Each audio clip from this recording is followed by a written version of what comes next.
चालू करो। तो हमें अपने आप को बदलने की कोशिश करनी चाहिए, हमें अपने आप को बदलना चाहिए। और हम अपने आप को, पुराने हमारे गुस्से को, पुराने हमारे विचारों को, पुराने हमारे जीवनों को हम नहीं बदल सकते। आप सब जानते हैं, जब यीशु मसीह नाव के ऊपर थे और पीछे की सीट के ऊपर सो रहे थे, चेले उनके साथ में थे, और चेले अपने मन में इस धोखे में थे कि यीशु हमारे साथ में है, यीशु के ऊपर विश्वास करते थे। उन्होंने चिन्ह चमत्कार सब कुछ देखे हुए, और जब उनके जीवन के अंदर कठिन परिस्थिति आती है, वो घबरा जाते हैं, वो मौत से डर जाते हैं। वो उस वक्त धोखे के अंदर थे और यीशु को उठाने लगते हैं कि प्रभु तुझे हमारी चिंता नहीं है, हम मारे जाते हैं। मेरे प्रियो, हम भी अभी भी ऐसे ही धोखे में रहते हैं। हम चर्च जाते हैं, बाइबल पढ़ते हैं, रेगुलर प्रार्थना करते हैं, और हम धोखे में रहते हैं चेलों की तरह कि हम मसीह हो गए। नहीं प्रियो, इसलिए बाइबल आज सुबह कह रही है, अपने आप से धोखा मत करो। यूसुफ, जब उसके जीवन के अंदर परीक्षण आता है, पोतीफर की वाइफ उसे कहती है कि मेरे साथ व्यभिचार कर, वो उस परीक्षण में नहीं गिरता है। वो अपने आप को पहचानता है कि यीशु मसीह परमेश्वर मेरे साथ में है, और वो वहां से भाग जाता है। वो जेल जाना पसंद करता है, और वो गलत काम नहीं करता, अपने आप को धोखे में नहीं रखता है, और परमेश्वर उसको मेरे प्रियो, जब यीशु मसीह ने 12 चेलों को सुवार्ता के लिए भेजा, तो वो एक जगह जाते हैं, आप सब जानते हैं इस बात को, वो दुष्ट आत्मा को निकालने की कोशिश करते हैं और उनसे दुष्ट आत्मा करने की कोशिश। तो यीशु मसीह के चेले थे, रात दिन उनके साथ में रहते थे, उनकी सेवा करते थे, अंधे लंगड़ों को यीशु मसीह चंगाई देते थे, वो देखते थे, दुष्ट आत्माओं को भगाते थे, वो उनको देखते थे। मेरे प्रियो, उनके अंदर विश्वास की कमी थी। यीशु मसीह के साथ में रहते हुए भी उनके अंदर विश्वास की कमी थी। आज सुबह बाइबल हमको यही सिखाना चाह रही है कि तुम अपने आप धोखे में मत रहो, अपने आप से धोखा मत खाओ कि मैं सच्चा मसीह हूँ, मैं रोज बाइबल पढ़ता हूँ, सुबह उठ के मैं प्रार्थना करता हूँ। अच्छी बात है, प्रभु कहता है आज अपने आप को जांचने की जरूरत है, अपने आप से धोखा मत खाओ।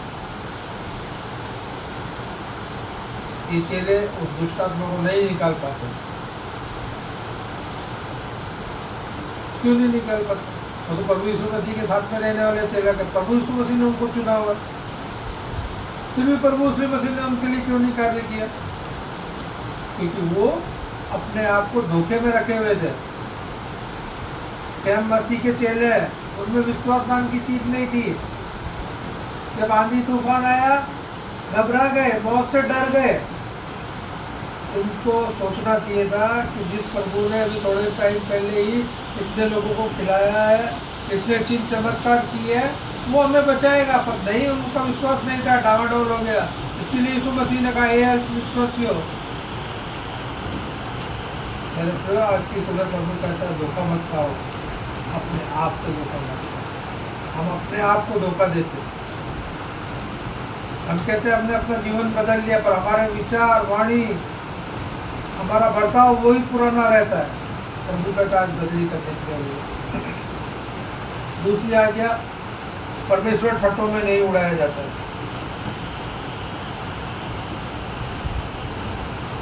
परमेश्वर ने अब्राम और सारा से प्रतिज्ञा बांधी हुई कि मैं तुम्हें बच्चा दूंगा। आप अपने घरों में उत्पत्ति 17:17 पढ़ना, बाइबल तो बताती है अब्राम वहाँ पर लेट गया और परमेश्वर के विरुद्ध मन में हंसा। परमेश्वर ने प्रतिज्ञा दी थी कि मैं तुम्हें बच्चा दूंगा, तो उन्होंने क्या किया? परमेश्वर को ठट्ठों में उड़ाया। अब्राहम कहता मैं तो बुढ़ा हो गया, और सारा क्या करती है? परमेश्वर की मदद करने की कोशिश करती है, और वो कहती है अब्राहम को कहती है कि मेरी पत्नी मेरी सॉरी दासी आजीरा के साथ में रहे और उससे तू बच्चा उत्पन्न कर। परमेश्वर की वो योजना नहीं थी। परमेश्वर की योजना थी अब्राहम और सारा के द्वारा बच्चा हो। परमेश्वर ने प्रतिज्ञा की थी, वाचा बांधी थी कि मैं तुम्हें पुत्र दूंगा और वो तुम्हारी कोख से उत्पन्न होगा। और अब्राहम और सारा ने परमेश्वर को ठट्ठों में उड़ाया। मेरे मित्र, परमेश्वर की प्रतिज्ञा नहीं है। जब इस्माइल हुआ का बाइबल पढ़ना उत्पत्ति 17, जब अब्राहम 86 साल का था और जब इसहाक हुआ तब अब्राहम 99 साल का था। मेरे प्रियो, 13 साल तक परमेश्वर ने अब्राहम के साथ में बात की। जब हम परमेश्वर को ठट्ठा में उड़ाते हैं, परमेश्वर हमारे से दूर चला जाए। उत्पत्ति 25 मैं भी रेफरेंस ही पढ़ूंगा, वचन लंबा हो जाता है, आप घर पे पढ़िए, नोट कर लीजिए। उत्पत्ति 25 उसका 21 से लेकर 25वें पद तक। इशाक और रिबेका के पेट के अंदर 2 बच्चे होते हैं। बाज होती है, वो परमेश्वर के पास में जाती है, प्रार्थना करती है, परमेश्वर उसके पेट में 2 बच्चे देते हैं। बाइबल ये बताती है, बाइबल के अनुसार रिबेका पहली वो स्त्री है जिसके जुड़वा बच्चे होते हैं। मैं बाइबल के इतिहास के हिसाब से बता रहा हूँ और जो बाइबल में लिखा है उसके हिसाब से बता रहा हूँ। रिबेका पहली वो स्त्री थी जिसके पेट में 2 जुड़वा बच्चे थे और वो 2 जुड़वा बच्चे आपस में लड़ रहे थे और वो सैन्य से दूर था, सैन्य योग्य नहीं था। और वो परमेश्वर के पास जाकर प्रार्थना करती है, हे परमेश्वर ये कितना लड़ते हैं, मैं कैसे सह पाऊंगी इनको। परमेश्वर वहाँ पर उनको आशीष देता है और उसे कहता है कि तेरे पेट में 2 जातियाँ पल रही है।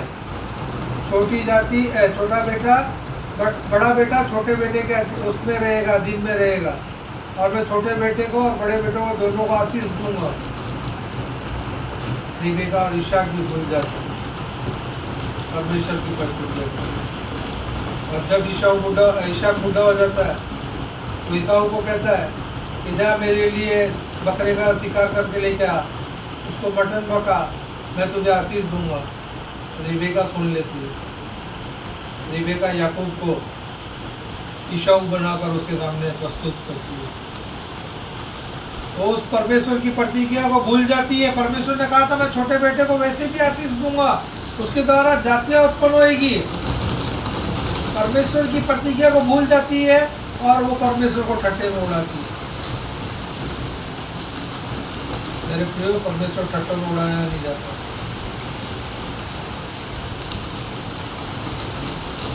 उसके बाद में आपने सबने पढ़ा है न्यायियों की पुस्तक, उसका 13 अध्याय। सिमसोन, परमेश्वर ने कहा था सिमसोन के बारे में, उसकी माँ बाप को कहा था कि तुम्हारा जो बेटा होगा उसके साथ पोषण मत करने देना, दाग पद उत्तर पीना, वो इसराइलियों को फलिस्तियों के हाथों से छुड़ाएगा। और मेरे प्रियो, सिमसोन क्या करता है? तो परमेश्वर की आज्ञा होती है कि तू अपना राज किसी को मत बताना कि तेरे लट्टों के अंदर परमेश्वर का राज है, जैसे छुपा ताकत छुपी। तो परमेश्वर की बात को ठट्ठों में ले लेते, हंसी मजाक में ले लेते और वो दलीला को बता दिया। आगे आप सब ने स्टोरी पढ़ी, आप सबको मालूम है। जब हम परमेश्वर को ठट्ठों में उड़ाएंगे, परमेश्वर उससे दूर चला जाए। बाइबल बताती है परमेश्वर सैमसून से दूर चला गया। फलिस्तियों ने आके सैमसून को पकड़ लिया और सैमसून को जंजीरें खींच के अपने आप को मार डालना पड़ा, आत्महत्या करनी पड़ी। मेरे प्रियो, जब हम परमेश्वर को ठट्ठों में उड़ाते हैं, परमेश्वर ने जो प्रतिज्ञा दी है, मैं तुझे ये जगह दूंगा, मैं तुझे ये बच्चे दूंगा, मैं तुझे बढ़ाऊंगा, मैं तेरी जाति जाति में नाम करूंगा, और हम परमेश्वर की बातों पर विश्वास नहीं करते, हम उसको ठट्ठों में उड़ाते हैं। गेजी ने क्या किया? दूसरा राजा 5, जब नामान आता है, एलीशा उसको कहता है जा यरदन नदी में 7 डुबकी मार, तेरा कोर्ट ठीक हो जाएगा। वो ठीक हो जाता है, वो पैसा और जो लेकर आया था वो एलिशा के पास में लेकर आता है। एलिशा कहता है मेरे प्रभु ने कहा है इसमें से एक भी पैसा मत लेना, मेरे परमेश्वर की आज्ञा नहीं है, मैं तुझसे कुछ भी नहीं लूँगा। तेजी परमेश्वर की उस आज्ञा को ठट्टा होगा, मजाक में ले लेता, मजाक समझ जाता। तो मेरा गुरु एलिशा तो शायद पागल हो गया और वो जाकर नामान से थोड़ा मांगता। आप सब जानते थे बात को। और क्या होता मेरे को, नामान का कोड गेदी बोलेंगे। जब हम परमेश्वर को ठट्टों में उड़ाएंगे तो दूसरों की बीमारी हमको भी लग सकती। परमेश्वर ठट्टों में नहीं उड़ाया जाता मेरे। इसलिए बाइबल कहती है अपने आप से धोखा मत खाओ। तुम दूसरे को मत जांचो, अपने आप को जांचो। तुमको अगर कोई धोखा दे सकता है वो शैतान नहीं है। पाप तुमको धोखा नहीं दे सकता है। तुमको अगर कोई धोखा दे सकता है तो कोई खुद अपने आप को धोखा दे सकता है।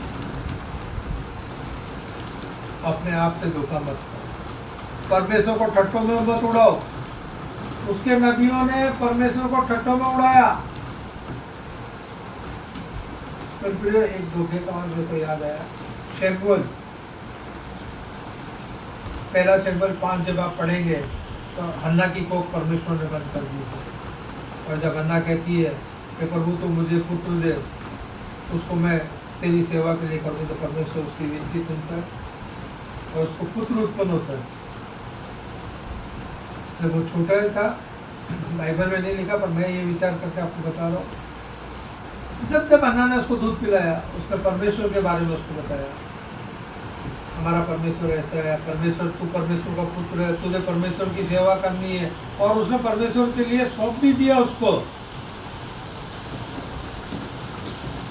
तो एक बात वो बताना भूल गए कि शमूएल परमेश्वर बात भी करता है, और जब परमेश्वर उसको हाक मारता है, आवाज मारते है शमूएल, वो दौड़कर वो धोखे में रहता है। उसे नहीं पता होता है कि परमेश्वर बात भी करता है। वो जाता है एली के पास में और एली से कहता है मालिक मालिक आपने मुझे पुकारा। एली बोलता है नहीं। दूसरी बार भी ऐसा होता है, तीसरी बार भी ऐसा होता है, चौथी बार, तीसरी बार जब होता है, जब वो एली के पास जाता है तो एली समझ जाता है कि परमेश्वर इससे बात करना चाहता है। और वो शमूएल को बताता है कि शमूएल परमेश्वर बात भी करता है। मेरे प्रियो, जब पहले उसको नहीं पता था कि परमेश्वर बात करता, वो अपने आप को धोखे में रखा हुआ था कि मुझे कौन आवाज मार रहा है। और जब उसे पता चलता है और वो कहता है बोल परमेश्वर तेरा दास सुनता है, तो परमेश्वर उसके साथ बातें करता है। और शमूएल को इतनी आशीष मिलती है कि शमूएल जो जो कहता, बाइबल बताती है, शमूएल के मुंह से जो वर्ड निकलते थे परमेश्वर वो कार्य करता था। मेरे प्रियो, जब हम आपको धोखे में नहीं रखेंगे और परमेश्वर को पहचान जाएंगे, परमेश्वर की आवाज़ को सुनेंगे, हमारे मुख से जो भी वर्ड निकलेंगे परमेश्वर उसको हाँ और आमीन में बदलेंगे। इसलिए आज सुबह मैं आपसे कहना चाहता हूँ, अपने आप को धोखे में मत रखें। परमेश्वर ठट्टों में नहीं उड़ाया जाता है। अब्राहम ने उसको ठट्टों में उड़ाया, परमेश्वर ने 13 साल उसके साथ बात नहीं करी। इशाक रिबेका ने उड़ाया, उनका परिवार तितर बितर हो गया। उनके परिवार, मैंने आपसे एक क्वेश्चन पूछा था, इशाक और रिबेका के परिवार के अंदर किस बात की कमी थी? उनके परिवार के अंदर मित्रों पक्षपात था। इशाक ईसाऊ को चाहता था, रिबेका याकूब को चाहती थी। उन्होंने अपने दोनों बेटों को समान नहीं रखा। आज माँ बाप को होना चाहिए कि पक्षपात नहीं थे, दोनों बेटों को समान रखना चाहिए, क्योंकि परमेश्वर के दिए हुए दोनों बेटे। औलाद माँ बाप को मिलती हो, भजन संहिता में लिखा है कि वो परमेश्वर की ओर से दान, बच्चे परमेश्वर की ओर से दान है। तो दान परमेश्वर ने उनको दिया, उसमें पक्षपात नहीं होना चाहिए। रिबेका और इशाक पक्षपात रखते हैं, अपने बच्चों का सही पालन पोषण नहीं करता है। ईसाऊ से प्यार करता है और याकूब रिबेका याकूब से प्यार करती है, इसलिए वो रिबेका चाहती है कि सारी आशीष याकूब को मिल जाए, पर वो भूल जाती है कि परमेश्वर ने प्रतिज्ञा की हुई है। परमेश्वर की प्रतिज्ञा को भूल जाता है वो, क्या परमेश्वर ने हमसे प्रतिज्ञा की है कि छोटा बेटे के द्वारा बड़ा बेटा छोटे बेटे के अधीन रहेगा और छोटे बेटे से जो जाते निकलेगी उसको मैं बहुत आशीष दूंगा, और वो खुद परमेश्वर बनने की कोशिश करती है। मेरे प्रिय, आज हम भी ऐसे ही करते, हमारे जीवनों के द्वारा हम परमेश्वर को करते हो रहे हैं। जब इसहाक की दुल्हन लाने की थी तो अब्राहम अपने एलियाजर को क्या कहता है कि जा और इसके लिए पुत्रवधू ढूंढ के लेकर आ। कनान देश की स्त्रियों से मैं शादी नहीं करूंगा, मेसोपोटामिया जा और वहां से तू इसहाक के लिए पत्नी लेकर आ। तो एलियाजर क्या कहता है अब्राहम को, अगर तेरी इच्छा हो तो मैं इसहाक को साथ में ले जाऊंगा, पर अब्राहम मना करता है, नहीं, इसहाक को तो उस धरती में मत लेके जाना, क्योंकि उस देश के अंदर बहुत मूर्ति पूजा होती है। परमेश्वर ने मना किया। अब्राहम इसहाक को नहीं बेचता है, पर इसहाक क्या करता है, अपने बेटे को वहां पर बहुआ लेने के लिए भेज दिया, याकूब को वहां पर बेचता है। जो कार्य अब्राहम ने उसके पिता ने उसको वहां नहीं भेजा था, और याकूब को वो भेजता और याकूब वहाँ पर 20 साल रहता, तो आगे मैं आपको बताऊँगा। मेरे प्रियो, परमेश्वर जो प्रतिज्ञा करता है, जो बाइबल के द्वारा अपने वचनों के द्वारा उसने जो हमारे साथ प्रतिज्ञा की है, उसको तुम कभी ठट्ठों में मत लो। हम सोचते हैं ऐसा होगा क्या, ऐसा संभव है क्या, क्या ऐसा हो सकता है? मरियम भी ऐसी थी। जब स्वर्गदूत ने आकर उससे कहा पवित्र आत्मा के द्वारा तेरे गर्भ में बच्चा रहेगा और तू उसका नाम यीशु रखना, तो उसने भी सच किया। क्या ऐसा हो सकता? मेरे पूरे आज हम भी ऐसे ही करते। परमेश्वर जो अपने वचनों के द्वारा कभी कभी हमसे बातें करता है, परमेश्वर हमको प्रतिज्ञा देता है और हम उसको ठट्ठों में मजाक में ले लेते हैं। मेरे प्रियो, आज किसी को परमेश्वर का वचन यही कहना चाहता है, अपने आप से धोखा मत करो, और परमेश्वर, विशेष करके परमेश्वर ठट्टों में नहीं उड़ाएगा। जो परमेश्वर को ठट्टों में उड़ाएगा, परमेश्वर उससे दूर चला जाएगा, उसके घर में बीमारी ले आएगा, परमेश्वर उससे बातें करना बंद कर देगा कि मैं मेरे मन से नहीं बोल रही। बाइबल को रेफरेंस मैंने आपको बताया, ये बाइबल बता दी कि अगर आप परमेश्वर को ठट्ठों में उड़ाओगे तो परमेश्वर हल्के में नहीं लेगा, परमेश्वर ठट्ठों में नहीं उड़ाएगा। इसलिए पौलुस हमको चेतावनी दे रहा है, धोखा मत खाओ, परमेश्वर ठट्ठों में नहीं उड़ाया जाता है। जैसा बोओगे वैसा काटोगे। तीसरी आज्ञा, जैसा बोओगे वैसा काटोगे। मेरे प्रियो, याकूब ने क्या किया? ईसाऊ बनकर अपने बाप को धोखा दिया। छोटा बेटा, आप सब जानते हैं, उसकी माँ ने ईसाऊ के जैसे उसके शरीर पर बाल लगाए, सब कुछ किया। उसने अपने बाप के सामने जाके आवाज़ बदली करी, अपने बाप को धोखा दिया।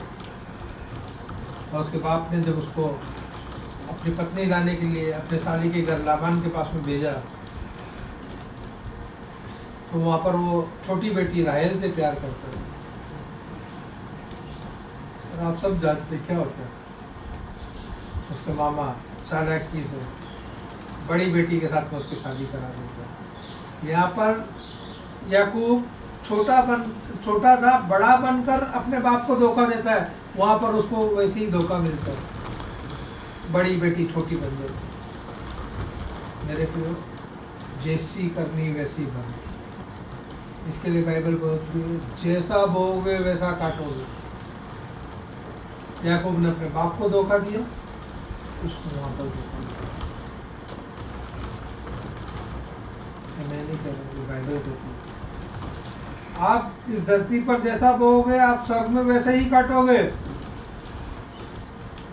आप धरती पर नीम का पेड़ बोओगे तो स्वर्ग में नीम का ही पेड़ मिलेगा, आम का नहीं मिलेगा।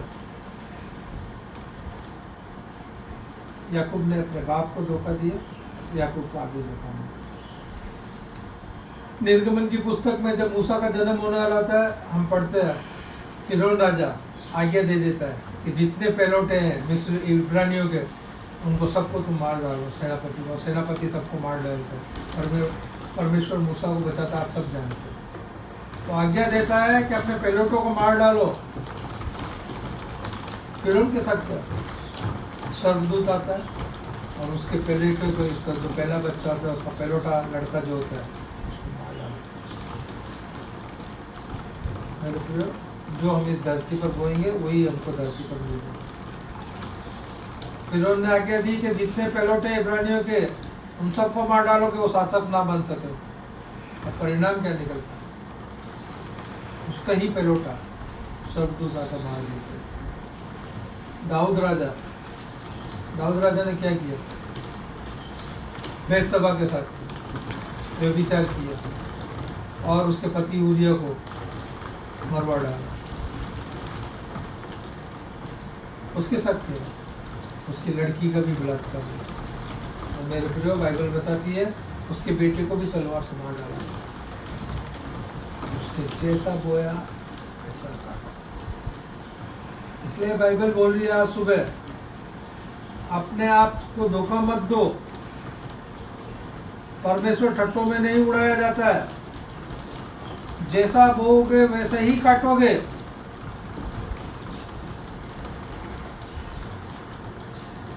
याकूब ने अपने बाप को धोखा दिया, उसको धोखा मिला।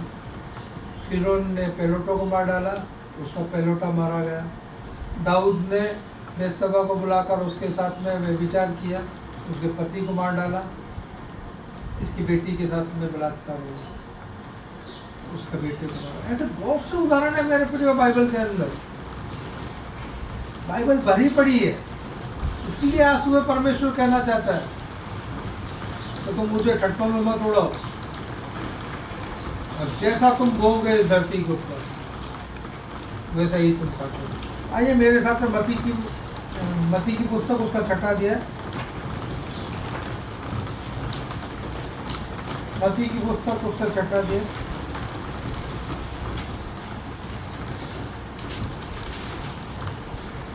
उसका 14 और 15 पद में पढ़ूंगा। पर मैं एक बात पूछना चाहता हूँ, आप कौन कौन स्वर्ग में जाना चाहते हैं? स्वर्ग की चाबी आज इस वचनों के अंदर है। अगर आज आप स्वर्ग में जाना चाहते हैं तो इस धरती पर जो बोओगे वैसे ही आपको मिलेगा। मैं आपके लिए पढ़ता हूँ मत्ती की पुस्तक, उसका छठा अध्याय, उसकी 14 और 15वीं आयत।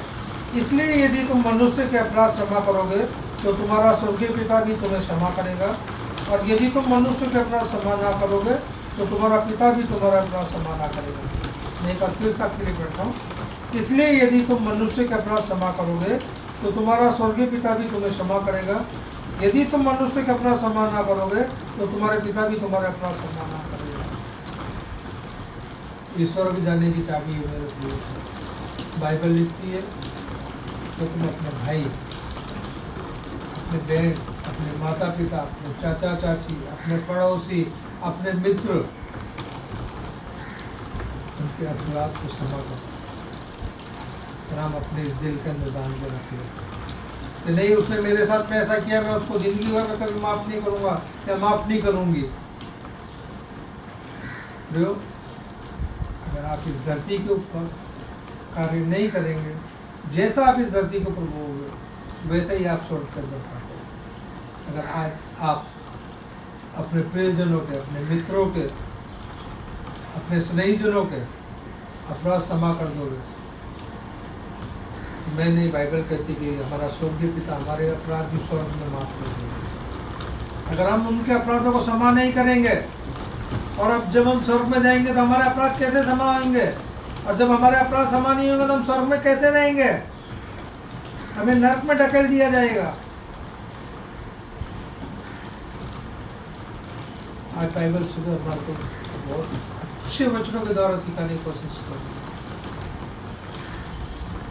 अपने आप को धोखे में मत रखो। हम अपने आप को धोखे में रखते हैं। हम अपने दोस्तों को, भाइयों को, बहनों को, चाचा चाची को माफ नहीं करते, दिल में गांठ बांध के रख लेते। और आज की सुबह परमेश्वर का वचन यही कह रहा है, अपने आप को धोखे में से निकालो। परमेश्वर को ठट्टों में मत उड़ाओ। और जो धरती पर बोलोगे वो स्वर्ग में मिलेगा, यानी कि हमारे भाइयों के, बहनों के अपराधों को हमको क्षमा कर दो। अगर हम इस धरती पर उनके अपराध क्षमा नहीं करेंगे तो हमारे अपराध स्वर्ग में क्षमा ही नहीं होंगे। ये बाइबल के वचन कह रहे हैं, मेरा मन की बातें नहीं है। अगर आप स्वर्ग जाना चाहते हैं, अपने प्रियजनों के, चाहे वो कोई भी हो, उसके अपराधों को क्षमा करें, तब तुम्हारा स्वर्गीय पिता तुम्हारे अपराध क्षमा करेगा।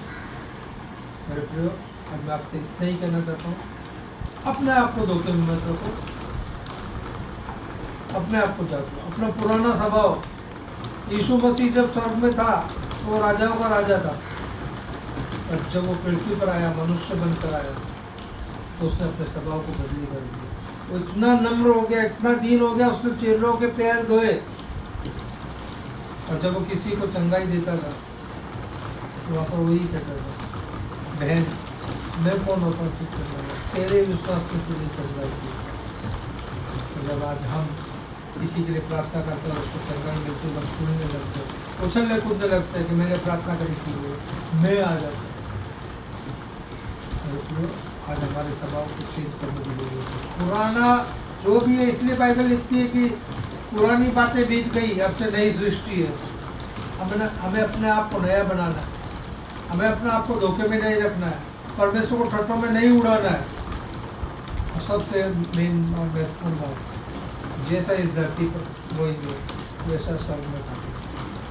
हमें अपने भाइयों बहनों के अपराधों को क्षमा करना है। अगर क्षमा नहीं करेंगे तो हमारा स्वर्ग पिता हमारी उपलब्ध। आइए हम अपने सर को झुकाए, प्रार्थना करें।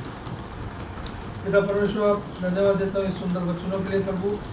कि तेरा वचन कहता है और उस हमें सिखाने की कोशिश करता है कि तुम अपने आप से धोखा मत खाओ, परमेश्वर ठट्टों में नहीं उड़ाया जाता है, और जैसा हम इस धरती पर बोएंगे वैसा हम स्वर्ग में करेंगे। मेरे परमेश्वर, हम अपने भाइयों को, जिनको भी, या बहनों को, या हमारे रिश्तेदारों को, हमारे बेटों बेटियों को, हमारे मित्रों को, हमारे चर्च के सगे संबंधियों को प्रभु आज अगर हमने माफ़ नहीं किया, उनके प्रति हमने प्रभु अपने हृदय में गांठ बांध के रखी, तो प्रभु को आज हमें माफ़ कर। प्रभु हमें ऐसा हृदय दे कि हम उनको माफ़ करने वाले बन सके। परमेश्वर, तेरे ये वचन प्रभु हमारे जीवन में सिर्फ हम सुनकर, एक कान से सुनकर दूसरे कान से निकालने वाला न हो, बल्कि इन वचनों को अपने जीवन में अमल करने वाले बन सके। इस छोटी विनती को तेरे बेटे यीशु मसीह के नाम से मांगता हूँ, सुनो स्वीकार करो।